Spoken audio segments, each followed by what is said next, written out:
Zdravo svima i dobrodošli još jedan naš video. Ja sam Ana, za sve vas koji ste prvi put ovde. Naš život u Kanadi, mi imamo 4 dece, velika smo porodica, s tim što samo moj suprug radi i ja mogu da kažem da imam pola neke minimalne plate, tako da imamo 1,5 platu i imamo veliko dece. Ali ovo nije tema. Tema je naš sin koji ima autizam, on je najmlađi, trenutno sad će da napuni 9 godina. I ono što bih odmah rekla jeste da kada smo došli imao je 1,5 dana, ali da smo ostali u Srbiji zaista ne znam da li bih imala pola ovoga što imam ovde, da li bi to imala tamo. Tako da ću sad sa vama da malo podelim kako to ovde funkcioniše kada imate dete koje nije verbalno, koje ide u redovnu školu, koji su sve benefiti koje može da vam država dodeli. Jer, evo, ja sam kroz neke videe koje je gledao, ja sam pominjala respite. Respite, mislim, kad bi se prevelo bukvalnom prevodu, rest je odmor, bite je zagrižaj. Sad kao da zagrizem malo odmora. To se tako ovde zove. Da bismo dobili tu mogućnost respite-a, opet ko gleda prvi put, mi se nalazimo u Manitobi i Winnipegu. Kanada ima 10 provincija, mi smo samo u jednoj provinciji koja se opet razlikuje od provincije do provincije i kakvi zakoni su u drugim provincijama, ne kažem da su takvi zakoni i ovde. Tako da mi pričamo kako je u stvari ovde. Mi kada smo dobili dijagnozu zvanično, dodeljen nam je socijalni radnik, porodični socijalni radnik za invaliditet, koji je za Uroša konkretno. To znači da ta osoba vodi Uroša i samo ga ona vodi, usmerava mene, pomaže meni kao porodici da nam olakša život, da li sad treba da, meni sad nešto treba za njega, pa oni pokušavaju da mi pomognu. Konkretno mi pričamo zato što imamo mi autizam, to jest on ima autizam i nije verbalan. Sada neko ima dete koje je, ne znam, u invalidskim kolicima ili da je, na primjer, slepo ili da je gluvonemo ili da prosto je stepen tog invaliditeta da, ne znam, mora da nosi pelene, da možda pije posebnu hranu, da jede posebnu hranu. Sve bi to bilo totalno drugačije. Za sve to ima program ovde. Dakle, dete koje ima, ne znam, 7-8 godina, 10 i nosi pelene, država obezbeđuje određenu količinu, oni to procene po nekom njihovom proračunu i dodele to potpuno besplatno o trošku države kao i, ne znam, vlažne maramice. Da je sad u pitanju da dete mora da ima, na primjer, glutensku rezistenciju i ne može da jede neke stvari, onda bi to možda bilo neka dodatna naknada ili neki vaučer za neku prodavnicu gde bi moglo dete, na primjer, da tom detetu da se kupi nešto. Ili, kažem, za sve je to individualno, ali država, kažem, je tu da uskoči u pomoć. Pošto nam je dodeljen taj socijalni radnik, oni nama pomažu. Sad, ona, naša ta jedna ženica, ona je predala, kada sam ja prvi put sela da razgovaram sa njom, evo i sad mi se plače, onda kaže, šta misliš o tome da ti imaš taj respite? I ja kažem, ne, kao, zašto bih ja dala kao nekom drugom da čuva moje dete? Kao, mislim, mi Balkanci, kao nezamislivo sad, znaš, kao da ja idem sad negde na kafu i da neko čuva moje dete. I ona kao, pa zašto, kao, zašto ne uzmete i kao ti suprug odete, na primjer, u bioskop ili odete na večeru, da se posvetite jednom drugome. Ja sam zaista počela da plačem. Pardon. Počela sam da plačem, ja kažem, ja uopšte tako nešto nisam razmišljala. Uopšte mi nije padalo na pamet. Prosto jer se usredsredite se na dete, usredsredite se da mu što više možete da mu pomognete, da ga naučite, da sve, ali tako? I onda uopšte nekako sebe niste stavljeni na prvo mesto. I ona je predala to, predala je da nam država u stvari odobri taj respite. I sad na osnovu Uroševe te dijagnoze, škola isto prilaže njihovo mišljenje, doktor i tako dalje, i onda se sve to lepo skupi i onda država odredi. Nama su za sad odredili najminimalnije. Najminimalnije 4 sata nedeljno, gde osobu koju ja nađem može da ga čuva, znači moram da imam ja poverenje u tu osobu. Oni predlažu da ta osoba isto odradi da nije krivično gonjena, znači on je kao criminal check se to zove, čak i vezano za decu, to im posebno isto se vadi. I jedini uslov je što ne može da niko ne može da čuva Uroša i da dobije taj respite, da ga čuva je neko ko živi u samom stanu, kući, ili da to bude rođak, znači baka, deka, sestra, brat ili neko, znači ne može da bude u krvnom srodstvu. Znači može da bude tipa komšija, prijatelj, ali u našem slučaju je to neko ko, ja imam poverenje u njega, ko Uroša viđa generalno svakoga dana i u školi, radi u školi i radi kao educational assistant. To vam je, zove se personalni asistent. Tako da ta osoba nama pomaže da priča o Uroša, jer imam poverenja, jer nije samo Uroš kod kuće, nego su i devojčice tu. Ta osoba zna čak i moje devojčice dok su i one išle u tu istu školu, tako da taj moment kada ja odem sa Markom negde ne brinem. Zaista ne brinem, jer znam da im je prezabavno, da ne moram uopšte da brinem. Dešavalo se to kad smo išli uveče na večeru. Ne znam da li je to bila neka zabava ili nešto, i sad je to već malo kasnije uveče. Ne ostajemo ni ja Marko toliko kasno, da prosto imam i ja obzira, neće neko ovde da spava. Tako da jedino samo da li se Uroš uspavao ili nije, i tako da u principu to je to.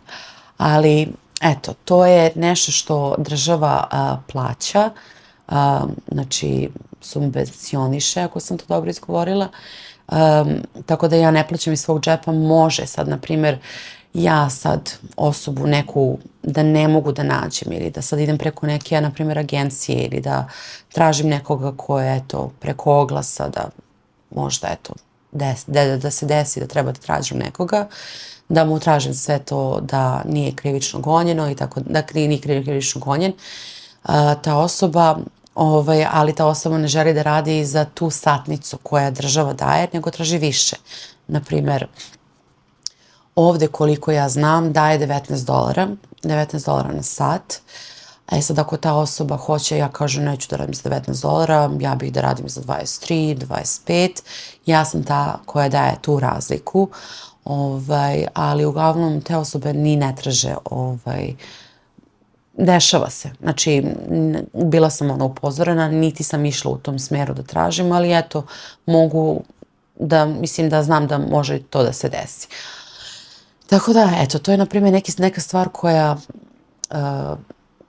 država ovde daje kao neku olakšicu. Meni je super što ću možda u jednom trenutku moći i da tražim da se to obnovi i da mi možda daju malo više, da mi tipa daju možda 6 sati nedeljno, da tu mogu, eto, možda da stavim, da razbijem možda na 2 sata ili nešto dnevno, ili ako mi treba malo duže ili nešto. Tako da to je ono što kažem daje država. šta je još zanimljivo što država daje jeste daje jednokratnu pomoć, generalno ovde samo za Manitobu, znači ne pričamo o drugim provincijama, na taksu daje $1.400. Eto, to je prosto kao neka olakšica, daje, to je novac. I ja za Uroša na osnovu naših primanja, to jest, ja mislim da je naših primanja takođe, dobijamo samo $200 na dečiji dodatak ekstra za njega. To je u principu to. Neću vam pričati ništa što je kada je dete malo, jer mi to nismo ni prošli, ni iskusili. Tako da ima tu ta ABA terapija, to je besplatno. Kada su deca mala, oni dolaze u kuću, to je, kažem, sve je besplatno. Naprimjer, kada treba da predate za dijagnozu, sad dođete, ne znam, ili pa ne znate, ili vam treba taj papir, čeka se. Čeka se zaista, ne mogu da kažem da se ne čeka, znam da se čeka i u Srbiji. Ovde se čeka između godinu i 2 dana da vas pozovu za dijagnozu. U našem videu znate da su nas pozvali malo ranije zato što smo imali taj incident u školi što se desilo, pa su škole svi pokušavali nekako da pišu ustanovi da nas što pre prime, tako da su nas primili nekih 6 meseci ranije, tako da tu jedino to što smo eto kao imali tu neku malu sreću. Što se tiče škole, to sam sad spomenula, postoji personalni asistent, ovdje se kaže educational assistant. Uroš ima u školi non stop nekoga ko sedi sa njim i radi. Po programu samo za njega, da on ide normalno u redovan razred sa svom decom. Ovde u školi gde on trenutno ide, ja mislim da ima u svakom deljenju po jedno dete sa invaliditetom, da ima personalnog asistenta. Tako da on je sa njim non stop. Po nekom pravilu bi trebalo da se menjaju, da rade samo tipa dvokratno, u stvari jedna osoba prepodne, druga osoba popodne, jer je previše to za jednu osobu, ali on malo se smenjuju, tako da ima on ljude koje se navikao na njih, tako da to je ono što je meni dobro. Ja sam rekla da mi obavezno kažu ako se desi da neko se razboli ili da menjaju nekoga, da prosto znam da li je zbog toga nervozan ili da povede malo više računa i to je to. Jer naravno niko ne voli promene, pa ni sami mi, a pogotovo on koji ne zna da priča. Tako da ja ne mogu da ga pitam kako mu je bilo u školi, zato kada on dođe iz škole, on ima taj komunikator. Na tom komunikatoru neka pogledam istoriju da vidim šta je tražio, šta je radio, šta je pitao, pošto se sve te slike kako on to komunicira, mogu da vidim eto prosto kako je razmišljao, kakav mu je bio dan i postoji ta kao, zove se agenda, oni tu napišu svojom rukom da li je nešto Uroš uradio, lepo, loše, da li je bio nervozan, da li su, ne znam, bili negde, mislim ja to sve znam, u komunikaciji sam sa njima putem maila, to ne samo nevezano samo za njega, nego i za ostalu decu, to vam je normalna komunikacija putem maila ovde. Ovde ne postoje nikakve Viber grupe, ni komunikacija s roditeljima, ni tako dalje. Tako da ovde samo striktno razgovarate sa školom i učiteljima. Tako da, eto da, pošto nema glas, ja moram da se snalazim na taj način i da, eto, imam neku tu komunikaciju kroz tu agendu i kroz taj komunikator. Taj komunikator smo mi inače dobili besplatno, koji nije ni malo jeftin, taj program u kanadskim dolarima, koliko sam ja videla, da li je između $400 i $600 samo taj program, pošto je doživotno kupljen. I samo taj iPad, Apple iPad ne znam koliko košta, mi smo to dobili besplatno. Ako se nešto desi sa njim, mi idemo u tu organizaciju i oni nama servisiraju to. Taj komunikator ne može da se koristi apsolutno ni za šta. Znači, ne može da ode na YouTube, na primjer, ne može da ode da instalira igrice ili tako nešto. Znači, takve zabrane ima i ja zaključavam ekran da bi imao samo taj program. Ako, što kažem, zaključa, ako ga otključam, ja onda proverim samo u galeriji da li su njega nešto slikali, da li je nešto radio, pošto eto tu ima kao neka galerija sa njegovim slikama koja je fenomenalna. Pošto mi nemamo iPhone u kući, ne mogu nekako da prebacim sve to, ali to je baš interesantno šta on sve radi i kad idu na izlete kako oni njega slikaju, šta sve radi, mislim, fenomenalno.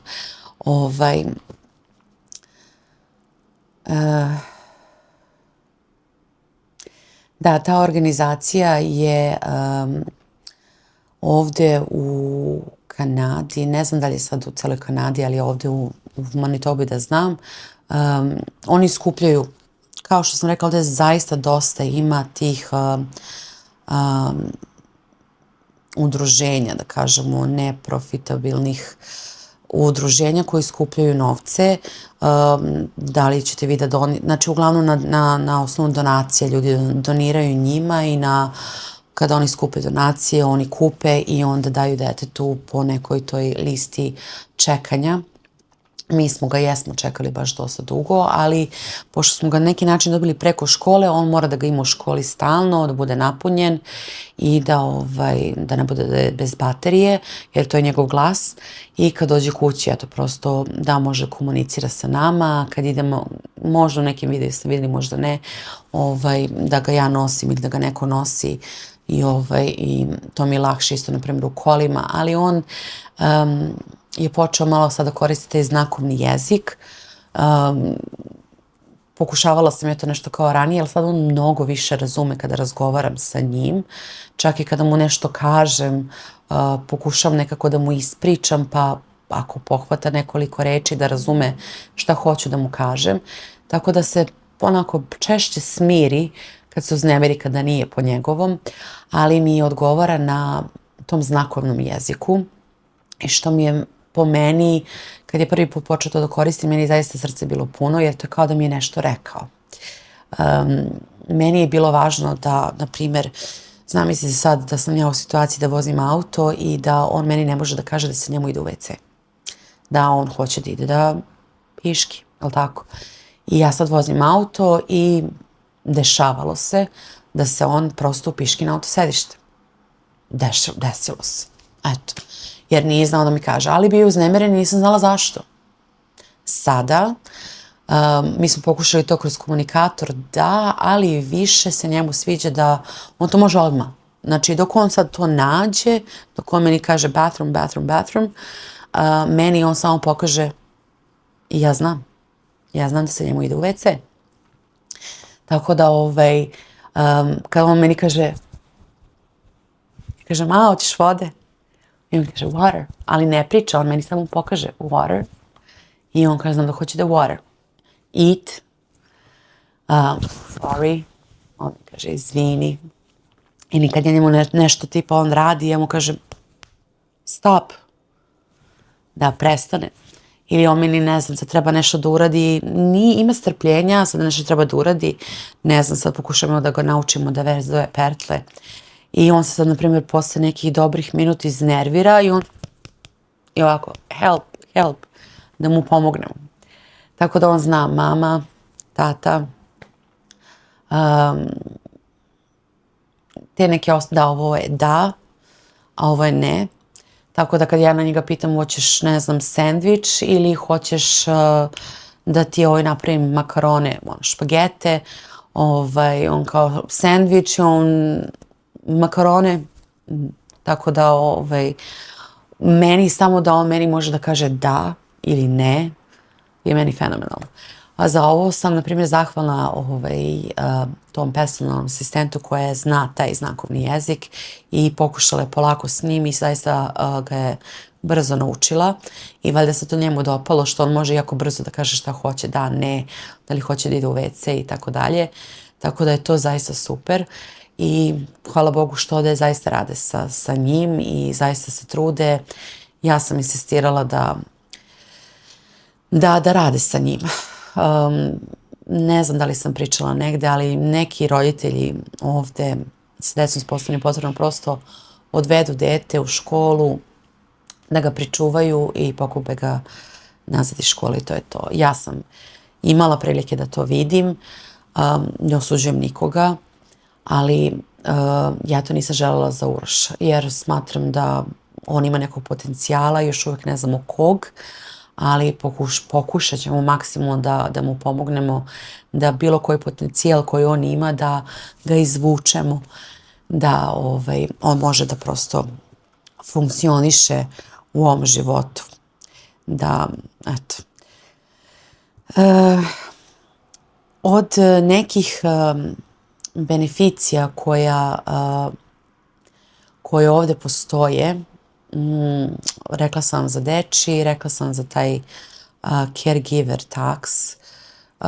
Olakšicu imam na porez malo, zato što čuvam dete sa posebnim potrebama. Ovde imamo taj, znam da ima to u Srbiji, tipa ono kada se rode bebe pa imate kao besplatan parking, pa naravno ljudi koji su u invalidskim kolicima imaju tu oznaku da se nalepnica na automobil da je to za invaliditet, ali ovde i mentalni invaliditet spada sve u jedno, tako da mi za njega imamo taj parking da možemo da se parkiramo blizu bilo kog mesta gde idemo. Zašto? Zato što on spada u taj fly risk. Fly risk znači da može vrlo lako da nam se otrgne iz ruke i pobegne. To ko zna o Urošu zna i o tome. Tako da to je baš onako nam olakšava kada treba negde da idemo. Uvek ima mesta i tu se parkiramo i samo on mora da bude u kolima kada ide sa nama. To je kad se parkiramo na to mesto, on mora da bude u kolima, da bude sa nama. Imamo mi za njega taj GPS. Mi smo prvi godinu dana bili na granici, pošto smo štočlana porodica, imali smo manju zaradu godišnju i baš smo bili na samoj ivici i nama je tih godinu dana ta organizacija preko koje smo i dobili one karte za hokej. Oni često umeju da nam daju tako neke karte, da idemo neke manifestacije i nešto. Iako ne spadamo više u njihov program da nam daju nešto, oni nam opet daju te neke karte da prosto, eto, on može nekako da se zanima i da se lepo provede i mi zajedno sa njim. I to su uglavnom mesta za mesta, na primjer, gde smo bili na hokeju, ceo taj part je bio za decu sa posebnim potrebama. Tako da, i zato je bio i blizu i sve. Oni su nama plaćali taj GPS za Uroša koji je $90 mesečno. Jeftinije ako se kupi na godinu dana, oni su nama platili odmah godinu dana i posle toga je Marko već promenio posao, dobio veću zaradu i mi više nismo spadali, jer se svake godine to obnavlja da bi mogli oni to da plate. Tako da taj deo više ne podlaže da oni mogu to nam plate, ali mi plaćamo i tako da nije to ništa strašno. Uopšte ne žalim tih $90 što plaćamo za njega. Tako da to je to. Rekla bi nešto vezano za medical. Ovde sam ja pokušavala zaista da doprem do nekih analiza. Ovde se čeka kao što sam rekla, godinu i po, 2 dana da dobijete dijagnozu. I onda kada smo mi dobili dijagnozu, ja sam pokušavala da kucam apsolutno sva moguća vrata kod raznih pedijatra sam išla, oni su pokušavali da mi naprave uput za dalje, ali nikako nije to uspevalo. I kada smo došli da uradimo dijagnozu, tamo je bila jedna gospođa koja je radila tipa intervju da bi mogla da preda sve te informacije doktoru. I onda sam ja nju pitala, ona me je preporučila jednog pedijatra. I ja sam rekla, ok, ja sam to zapisala, napravila appointment kod njega. I kada sam došla, nije me primio on, primila me njegova asistentkinja i Uroš bio je samo bio jako nervozan. I ja sam rekla, ja hoću da dobijem, ako je ikako moguće, da li podlažemo mi nekim analizama. Ja razumem da psiholog i psihijatar koji daju dijagnozu njega prosto vide eto tako kakav jeste. Boja očiju, ponašanje, jel tako? Ali ajmo mi da vidimo šta se dešava unutra. Tako da ja sam pitala da li možemo da uradimo magnetnu rezonancu, da prosto vidimo da je tu sve u redu. Ja sam sumnjala na nešto, da li možda nema neke epinapade jer je imao neke tikove, da li možemo da uradimo taj EEG, pa da li možemo da podložimo tom genetska analiza da se vidi, pošto ima kao neki geni koji bi bili kao da se, ne znam tačno kako se zovu, ja to sve imam na papiru, mi smo to sve odradili, da nema genetske predispozicije, da je autizam nasleda, da se tako eto prosto i rodio sa nekim naslednim autizmom. I kad sam ja pitala da li to mogu da dobijem te upute, sam rekla, gospođa rekla može, da li to nešto mi plaćamo, ona je rekla ne. Ništa od toga nismo platili. Magnetnu rezonancu smo dobili jako brzo, posle neke 3-4 meseca. EEG posle nekoliko meseci posle toga. I kada smo dobili tu papir da uradimo za te DNK analize, za da li je autizam nasledan, ovo je jako interesantna priča. Otišli smo ja i Marko da on izvadi krv. On je izvadio nekih tih, ne znam, sad slagaću vas, ali po mojoj nekoj proceni između 10, 12, 15 tih onih bočica krvi. I to je sve išlo te neki kao krvnu banku, bank blood, tako nešto, bank blood. I je rekao, ok, sad će to da bude brzo. I onda su oni meni nazvali, ili sam ja njih zvala, ne, oni su mene nazvali iz te genetskog odeljenja. I kao, ok, vidim da trebate da uradite to, da li ste uradili krv? Jesmo, kao primili smo to kao u banku krvi, pa pozvaćemo vas za jedno 5, 6, 7 godina. I ja kažem, molim. Ja sam bila preko telefona, molim. Ja sam se dosjetila jako brzo da odreagujem odmah na vreme, kako je ona meni to rekla, prosto sam se šokirala. Rekla mi je, 5-6 godine, kažem, rekao, ali slušajte, mi ovo radimo ne samo da saznamo da li on ima urođeni genetski autizam, nego zato što ja imam ćerke. Znači, meni ćerke mogu uskoro, mislim, dajem samo primer, da se razumemo.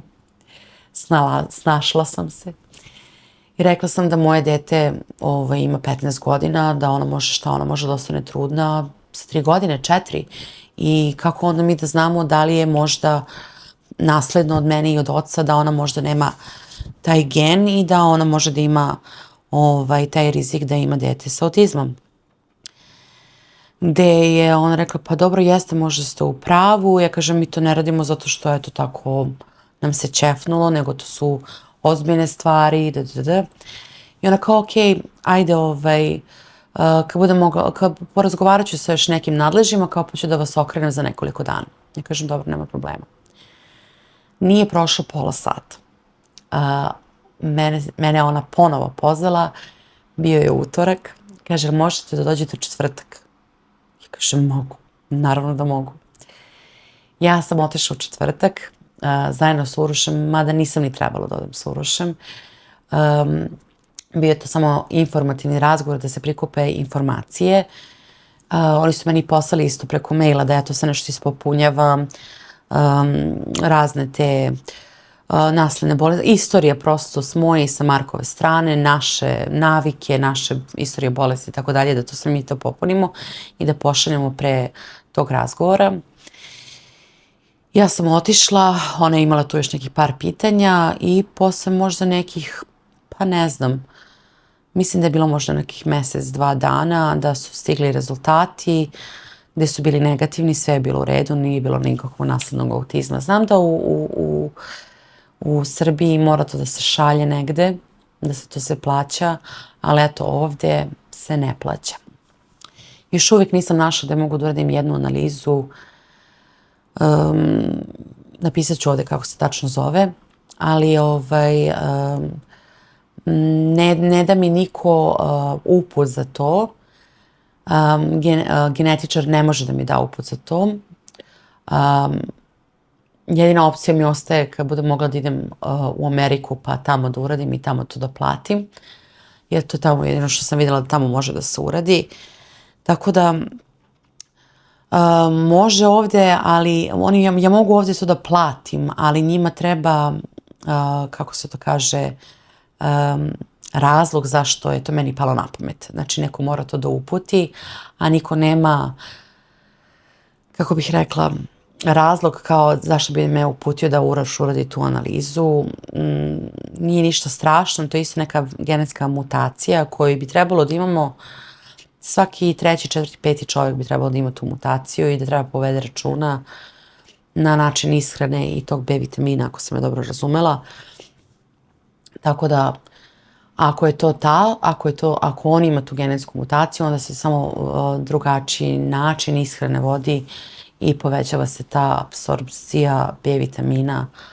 Ali opet ja to ne mogu toliko da preterujem sa tim, ni da mu dajem, ni da na svoju ruku, tako da ne želim to da radim. Ako neko zna, pišite mi.